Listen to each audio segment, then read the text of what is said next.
بسم اللہ الرحمن الرحیم۔ السلام علیکم ناظرین، میں ہوں بابر ڈوگر اور آپ دیکھ رہے ہیں میرا یوٹیوب چینل۔ ناظرین، آپ سے ریکویسٹ ہے کہ اگر آپ کو میرا چینل پسند آئے تو اس کو سبسکرائب کریں اور لائک کریں۔ ناظرین، آج کل پاکستان کی پولیٹکس میں براڈ شیٹ کمپنی جو ہے اس کے بہت زیادہ چرچے ہیں۔ حکومت بغلے بجا رہی کہ براڈ شیٹ جو کمپنی ہے اور جو لندن کا ایک فیصلہ ہے، لندن ہائی کورٹ کا جو فیصلہ ہے، اس میں شریف خاندان کی $820 ملین کی جو کرپشن ہے وہ ثابت ہو گئی ہے، جبکہ اپوزیشن جو ہے وہ الزام لگا رہی کہ یہ سب فراڈ ہے۔ لندن ہائی کورٹ کا جو فیصلہ اگر اس کو پڑھیں تو چیزیں کچھ اور دکھائی دیتی ہیں، حقیقتیں کچھ اور دکھائی دیتی ہیں، شرم سے سر جو ہے جھک جاتے ہیں کہ کس طرح سے پاکستان کے غریب لوگوں کی محنت سے کمائی ہوئی دولت جو ہے اس کو باہر کی فراڈ کمپنیاں جو ہیں ہمارے حکمرانوں کے ساتھ مل کے ہماری عوام کو بیوقوف بنا کے پیسے باہر لے جاتی ہیں، اور ہمارے حکمران، ہماری پولیٹیکل پارٹیاں اس پہ پوائنٹ سکورنگ کرتی ہیں۔ براڈ شیٹ ہے کیا؟ براڈ شیٹ ایک کمپنی ہے جو ایسٹ ریکوری کمپنی ہے، جس نے اپنے آپ کو رجسٹر کرایا ہوا ہے آئل آف مین میں، جو کہ برطانیہ اور آئرلینڈ کے درمیان ایک جزیرہ ہے، ٹیکس فری زون ہے۔ وہاں پر جو کمپنیاں، غیر ملکی کمپنیاں انویسٹمنٹ کرتی ہیں ان سے ٹیکس نہیں لیا جاتا۔ یہ جو کمپنی ہے، مشرف گورنمنٹ اس کے ساتھ سن 2000 میں ایک ایگریمنٹ کرتی ہے۔ اگر ایگریمنٹ کی شکیں پڑھیں تو اس وقت انتہائی شرم آتی ہے کہ یہ اس وقت کیا جا رہا تھا۔ اس میں مشرف گورنمنٹ جو ہے اس کے ساتھ جو ایگریمنٹ کرتی ہے، جو نیب ہے اس وقت کی جو ایگریمنٹ کرتی ہے، اس میں یہ کہا جاتا ہے کہ براڈ شیٹ جو ہے وہ پاکستان کی جو پولیٹیکل گورنمنٹس ہیں، ماضی کی جو اس وقت کی حکومتیں تھیں، جس میں شریف خاندان یا پھر پارٹی کی جو گورنمنٹ تھی، ان کی حوالے سے جو کرپشن ہے وہ ڈیٹیکٹ کرے گی، اور جو ٹوٹل ڈیٹیکٹڈ اماؤنٹ ہوگی اس کا 20% جو ہوگا اس کی ریکوری جو ہوگی اس کا 20% جو ہوگا وہ براڈ شیٹ کو ملے گا۔ اس کے ساتھ ساتھ ایک اور پیراگراف بھی شامل کیا جاتا ہے۔ اس پیراگراف میں یہ کہا جاتا ہے کہ جناب براڈ شیٹ 200 مزید کمپنیوں کی یا ایسے افراد کی لسٹ دے گی جنہوں نے پاکستان کو لوٹا ہے، اور اس میں اس کو 20% ملے گا، ریکور ہو یا نہ ہو، اس کو اس کا 20% ملے گا۔ اب براڈ شیٹ کے ساتھ جو ایگریمنٹ ہے 2003 میں ختم ہو جاتا ہے۔ اب لندن ہائی کورٹ نے ایک فیصلہ دیا 2018-19 میں۔ وہ فیصلہ بڑا اہم ہے۔ اس فیصلے میں انہوں نے سم اپ کیا کہ کس طرح سے پاکستان کی مختلف گورنمنٹس نے اپنے ہی لوگوں کو بیوقوف بنایا، اور کس طرح سے باہر کی فراڈ کمپنیاں پاکستان آتی ہیں اور ہمیں لوٹ کر چلی جاتی ہیں۔ لندن ہائی کورٹ کا یہ فیصلہ اور اس کی ساری ڈیٹیل میں آپ کے سامنے رکھتا ہوں۔ اس میں جو جج ہیں وہ بڑا کلیئرلی اس کا جو فیصلہ، اس کے جو آرٹیکل 237 ہے، 237 جو پیراگراف ہے اس میں لکھتے ہیں کہ 2008 میں یہ جو کمپنی ہے یہ لیکویڈیٹ ہو جاتی ہے، ٹوٹ جاتی ہے، اس کے 2 حصے ہو جاتے ہیں۔ اس میں ہوتا یہ ہے کہ ایک جو لائر ہیں امریکہ کے، جیمز، جو کبھی اس کمپنی سے وابستہ تھے، وہ 2008 میں پاکستانی گورنمنٹ کے ساتھ کانٹیکٹ کرتے ہیں، اس کو پارٹی کی گورنمنٹ ہوتی ہے، اور جیمز ایک کلیم کرتے ہیں کہ جناب جو براڈ شیٹ کلوراڈو ان کی کمپنی ہے، اس نے 2000 میں پاکستان کے ساتھ ایگریمنٹ کیا تھا، اور اس حوالے سے ان کے واجبات پاکستان کے ذمے ہیں۔ پاکستان کی طرف سے لندن کورٹ میں یہ کیس جاتا ہے۔ پاکستان کی طرف سے احمد بلال صوفی جو ہیں وہ ایک وکیل ہیں، وہ نیب کی طرف سے پیش ہوتے ہیں، اور الٹیمیٹلی اس کی سیٹلمنٹ ہو جاتی ہے۔ سیٹلمنٹ کے تحت پاکستان جو ہے وہ براڈ شیٹ کلوراڈو، جس کے ہیڈ ہیں جیمز ہیں، اس کو $15 لاکھ پے کرتا ہے، اور اس کے ساتھ ایک اور IAR کمپنی ہے، اس کو $22.5 لاکھ کی پیمنٹ اس کو کی جاتی ہے، اور یہ سمجھ کر کہ یہ براڈ شیٹ کمپنی ہے، اس کے ساتھ مشرف گورنمنٹ نے ایگریمنٹ کیا تھا، اور ان کے ذمے پاکستان کے ذمے ان کی لائبلٹیز ہیں۔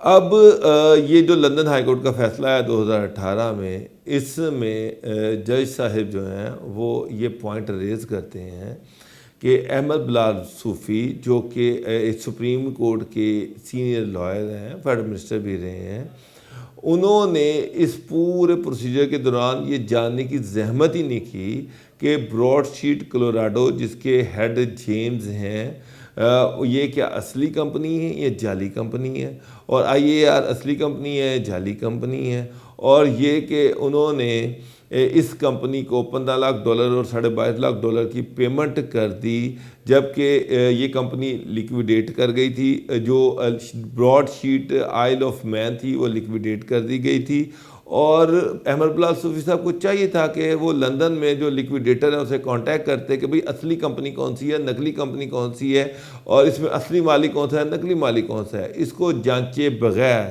اس کی پڑتال کیے بغیر جلد بازی میں $37.50 ملین کی پیمنٹ کر دی جاتی ہے، جو کہ 60 کروڑ روپے ہیں جعلی کمپنیوں کو، کیونکہ جس کے ساتھ 2000 میں مشرف نے ایگریمنٹ کیا تھا وہ براڈ شیٹ آئل آف مین تھی، وہ براڈ شیٹ کلوراڈو نہیں تھی، اس کے ہیڈ جیمز نہیں تھے، لیکن اس کے باوجود اس کی پیمنٹ کر دی جاتی ہے۔ اب اسی دوران براڈ شیٹ آئل آف مین جس کے ہیڈ کعبے موسوی ہیں وہ دوبارہ وہ کورٹ میں چلی جاتی ہے، لندن کورٹ میں چلی جاتی ہے کہ جناب یہ جو پیمنٹ کی گئی یہ غلط کی گئی ہے، یہ پیمنٹ ہمیں کرنی چاہیے تھی، ہمارا ایگریمنٹ ہوا تھا۔ اس کے بعد لندن ہائی کورٹ میں کیس چلتا ہے، الٹیمیٹلی فیصلہ آتا ہے، اور فیصلہ آتا ہے براڈ شیٹ آئل آف مین کے حق میں، کعبے موسوی کے حق میں، اور اس فیصلے میں یہ کہا جاتا ہے کہ پاکستان گورنمنٹ $28 ملین جو کہ تقریباً 4.5 ارب روپے بنتے ہیں اس کی پیمنٹ کعبے موسوی کو کرے گی۔ اس سے پہلے 2008 میں ہم نے 2 جعلی کمپنیوں کو پیمنٹ کر دی 60 کروڑ روپے کی۔ اب یہ 4.5 ارب روپیہ کیسے بنتا ہے اس کی بھی تحقیقات ہونی چاہیے۔ یہ جو فیصلہ اب اس کو پڑھا جائے تو عجیب و غریب فیکٹ سامنے آتے ہیں۔ مثلا جب کعبے موسوی کی جو براڈ شیٹ یہ کمپنی ہے آئل آف مین، یہ اس میں کلیم کرتی کہ جی ہم نے 2000 میں یہ ہم نے 200 بندوں کی لسٹ دی تھی، اس 200 بندوں کے سے جو بھی رقم جو سیٹل ہوئی یا نہیں ہوئی، اس کی ریکوری ہوئی یا نہیں ہوئی، اس کا 20% ہمیں چاہیے، اور شریف خاندان جو ہے اس کے حوالے سے جو ہم نے ایسٹ دیے تھے اس کی بھی ہمیں 20% ریکوری جو ہے وہ ریکوری چاہیے، وہ پیسے ریکور ہوئے یا نہیں ہوئے۔ اب اس کی مزید ڈیٹیلز مانگی جاتی ہیں کہ اوکے آپ نے شریف خاندان کے حوالے سے جو ڈیٹیلز ہیں وہ آپ ہمیں دیں۔ تو کعبے موسوی صاحب 2016 میں جو نواز شریف کے خلاف ایک JIT بنی تھی، آپ سب کو یاد ہوگا ایک JIT بنی تھی، اس JIT نے نواز شریف کے خلاف 67 یعنی کہ 67 پراپرٹی جو تھی اس کو ڈیٹیکٹ کیا تھا، اور انہوں نے یہ کہا تھا کہ نواز شریف نے اس کی فیملی نے $82 ملین کی کرپشن کی ہے۔ انہوں نے ایک لمبی چوڑی JIT جو تھی اس کی ایک رپورٹ آئی تھی۔ اب کعبے موسوی صاحب جو ہیں اسی JIT کی وہ جو رپورٹ ہے وہ اس کورٹ میں لے جاتے ہیں، اسے کہتے ہیں کہ جناب یہ پاکستان کا سرکاری آفیشیل ریکارڈ ہے، اس میں یہ کلیئرلی لکھا ہوا ہے کہ $82 ملین کی نواز شریف نے کرپشن کی، اس کی 67 پراپرٹی جو ہیں وہ بھی ساتھ اٹیچ ہیں۔ تو اس یہی وہ پراپرٹی تھیں جس کا ہم نے 2000 میں ان کو ذکر کیا تھا، اور یہ جو ہے JIT نے اس کو سامنے لے آئی ہے، تو لہذا اس کا 20% شیئر ہمیں دے دیا جائے۔ اب اس پہ بڑی بحث ہوتی ہے، الٹیمیٹلی لندن ہائی کورٹ جو ہے وہ اس کو آربیٹریٹ کرتی ہے اور فیصلہ کرتی ہے کہ نہیں $820 ملین تو بہت زیادہ ہے، تو ایسے کریں کہ یہ $100 ملین کر لیں، اور $100 ملین کا 20% جو ہے وہ بنتا ہے تقریباً $20 ملین، اور اس $20 ملین میں اس میں جو سود ڈالیں تو تقریباً $28 ملین بن جاتا ہے، تو وہ $28 ملین جو ہے پاکستان گورنمنٹ ان کو پے کر دے۔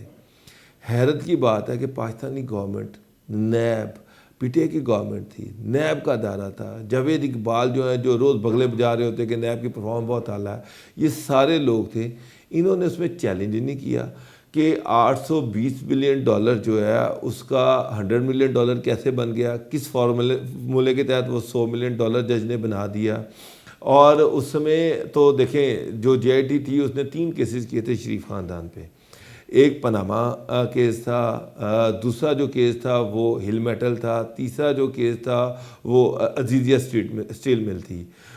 ہل میٹل جو ہے وہ کیس وہ ریفرنس ویسے ہی اڑ گیا. پاناما کے حوالے سے ابھی تک کوئی ریکوری ہوئی نہیں. جو العزیزیہ کیس ہے وہ ہائی کورٹ میں ویسے چیلنج ہوا ہے.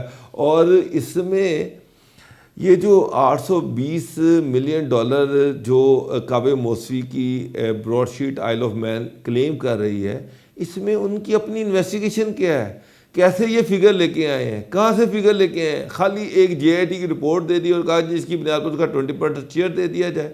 اور جناب اس کا 20% شیئر کیا ملنا تھا اس کو جج صاحب نے جب الٹیمیٹلی $100 ملین کر دیا اور ہم سے کہا جی $28 ملین دے دیا جائے.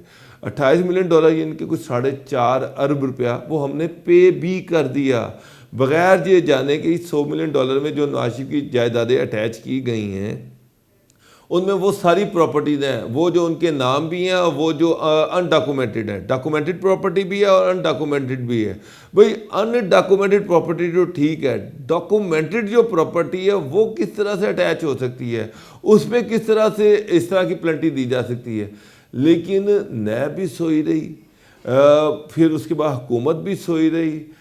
مفتی ادوار میں اب کے جو چیئرمین نیب ہیں، پچھلے جو چیئرمین نیب ہیں جنہوں نے ایگریمنٹ کیا، اس کے بعد یہ جو بڑے بڑے پاکستان کے وکلا ہیں، ان سب کی اکاؤنٹیبلٹی بنتی ہے کہ جناب آپ بتائیں کہ جناب سب سے پہلے تو پے پارٹی کی گورنمنٹ اور اس میں جو صوفی صاحب ہیں ان سے پوچھا جائے، احمد بلال صوفی صاحب، سرکار آپ نے کس طرح سے $60 کروڑ روپے کی پیمنٹ کر دی ایک جعلی کمپنی کو، اس کا حساب دیا جائے. اس وقت کے جو نیب کے چیئرمین تھے، جو نیب کے وکلا تھے، ان سب کی کارروائی ہونی چاہیے.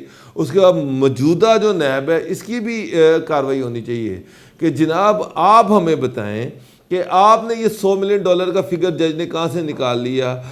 اس میں کعبہ موسوی کی براڈ شیٹ کی کیا انہوں نے کیا اس میں میرا مطلب ہے کہ اس کے پاس کیا ایویڈنسز دیے، کیا ثبوت دیے، کیا پاکستان گورنمنٹ کو ہیلپ آؤٹ کیا؟ کچھ بھی نہیں. بغیر کچھ کیے اس طرح سے اربوں روپیہ پاکستان سے مختلف کمپنیاں اینٹ کے چلی گئیں. ہماری نیب جس کے ذمہ یہ ہے کہ اس نے حکومتوں سے پیسے ریکور کرنے ہیں وہ منہ دیکھتی رہ گئی. ہمارے بڑے بڑے وکلا جو کیے ان کی فیسیں علیحدہ ہیں اور وہ جو ہیں وہ بھی دھوکہ کھا گئے، جعلی کمپنیوں کو پیسے دے دیے. اور اس سب پہ اوپر حیرت کی بات یہ ہے کہ پی ٹی آئی کے وکلا جو ہیں وہ پی ٹی آئی کے جو منسٹر ہیں وہ بڑی بغلے جا رہے ہیں کہ دیکھیں جی ہم تو کہہ رہے تھے یہ $820 ملین کی انہوں نے کرپشن کی اور لندن ہائی کورٹ نے بھی یہ کہہ دیا کہ $820 ملین کی کرپشن کی ہے. بھائی یہ $820 ملین کون سے ہیں؟ یہ تو وہی ہیں جو جے آئی ٹی نے ڈیٹیکٹ کیے تھے. جے آئی ٹی نے جس پہ اپنی رپورٹ بنائی تھی یہ ہماری سپریم کورٹ میں گئی، سپریم کورٹ نے اس پہ جو 3 ریفرنسز بنائے، ریفرنسز کا بھی فیصلہ ہوا کوئی نہیں. ہو سکتا ہے کہ کل نواز شریف ان سارے ریفرنسز میں بری ہو جائیں تو پھر یہ جو 4.5 ارب ایک اور 60 کروڑ ایک، یہ تقریباً جو 5-6 کروڑ روپیہ پاکستان کا گیا ہے، یہ کس سے برآمد کیا جائے گا؟ یہ کس سے لیا جائے گا؟ اس کا ذمہ دار کون ہوگا؟ اب عمران خان صاحب نے ایک منسٹرز کی کمیٹی بنائی ہے جس میں شبلی فراز ہیں، فواد چودھری ہیں اور شیری مزاری ہیں. میری یہ سجیشن ہے کہ حکومت کو اس پہ ایک ریٹائرڈ جج یا سروس جج کا ٹرائیبیونل بنانا چاہیے، جو جس طرح سے جے آئی ٹی بنی تھی پاناما لیکس پہ، یا اس طرح کی ایک جے آئی ٹی براڈ شیٹ پہ بھی بننی چاہیے، یا ایک ٹرائیبیونل بننا چاہیے جس کو ایک جج ہیڈ کریں. اور دودھ کا دودھ پانی کا پانی ہونا چاہیے، اور اس میں ہر اس بندے کو جس نے اس لوٹ مار میں حصہ لیا ہے، چاہے وہ پی ٹی آئی گورنمنٹ کا منسٹر ہیں یا پی ٹی آئی کے لائرز ہیں، نیب کے لائرز ہیں، نیب کے چیئرمین ہیں، اس کے بعد ماضی کے جو لائرز ہیں، ان سب کو کٹہرے میں لے کے آنا چاہیے. یہ سب سے پہلے یہ 5.5 ارب روپے کی رقم ریکور کی جانی چاہیے جو کہ معصوم غریب پاکستانیوں کی ہارڈ ارنڈ منی ہے، جو کہ اس طرح سے ہم نے لٹا دی. ریکور ہمیں 1 روپیہ نہیں ہوا شریف خاندان سے، جبکہ اس کے بدلے میں ہم ابھی تک 6 ارب کی پیمنٹس غیر ملکی کمپنیوں کو کر چکے ہیں.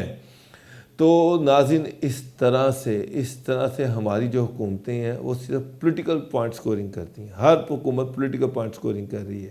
شریف خاندان بھی پولیٹیکل پوائنٹ سکورنگ کر رہا ہے. میں یہ نہیں کہہ رہا کہ $820 ملین کی رقم جو شریف خاندان نے نہیں لوٹی، بالکل لوٹی ہوگی، انہوں نے 100% لوٹی ہوگی، لیکن یہ کیس کورٹس میں ہے. ریکوری $1 کی نہیں ہوئی. میں تو تب خوش ہوتا کہ $820 ملین کی ریکوری ہوتی، چلو اس کا 20% براڈ شیٹ لے جاتی تو مجھے کوئی دکھ نہ ہوتا. ادھر سے $1 کی ریکوری ہوئی نہیں ہے اور 6 ارب ہم پہلے جو ہے وہ پے کر چکے ہیں. تو لہٰذا اس پہ جوڈیشل انکوائریز کی ہونی چاہیے. اگر نہیں ہوتی تو یہ پاکستان کے غریب عوام کے ساتھ بہت بڑی زیادتی، دھوکہ اور فراڈ ہوگا، اور اس کی ذمہ داری پی ٹی آئی پر بھی آ گئی. بہت شکریہ ناظرین. خدا حافظ.